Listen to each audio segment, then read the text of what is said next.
20-some years in Houston. It looks just like this in Houston today, right? Actually, the weather in Houston today is very similar. Is it? Yeah, even although it's a little bit warmer, it's always warmer in Houston. Yeah. I remember the first story that I did about you. You had a terrible towel in space, and you were showing everybody your Steelers line. I think it was 2009. Sort of have people talked to you about that multiple times since then? I mean, obviously people in Steeler Nation bring it up, yes? Oh yeah, I mean, what a coincidence, right? Or is it?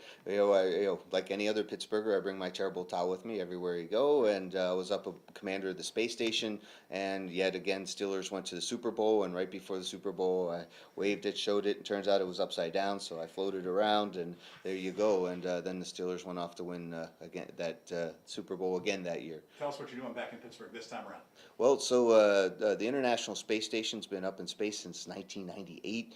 We've had people on board for 18 years now. It's super exciting.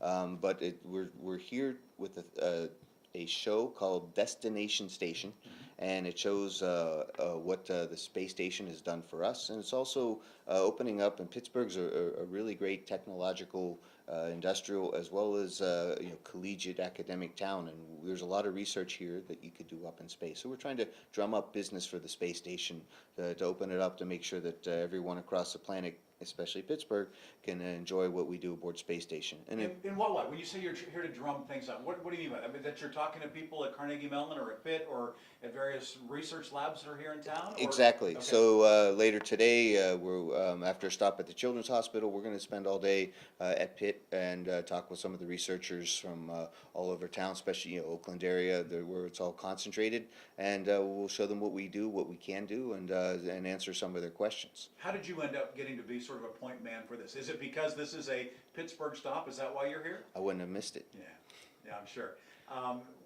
For you to get to NASA and things like that, any ways that your local ties prepared you for that, whether it was things that you met or people that you met along the way or things that you were able to do here that maybe you wouldn't have had a chance to do somewhere else?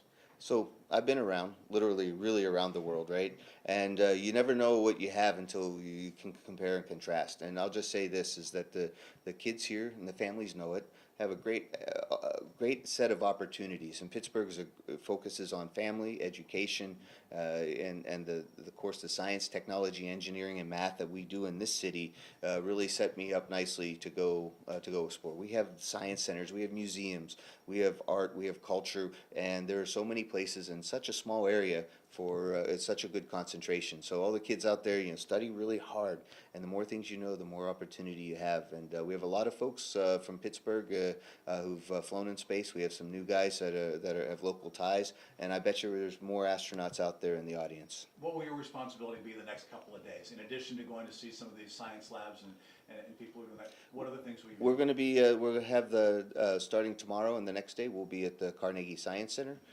We have open to the public starting around 3 o'clock each day. We'll have a science explanation from our friends with Center for the Advancement of Science aboard the ISS, the CASIS, and then I'll give a presentation what it's like to be an astronaut and what I did with science.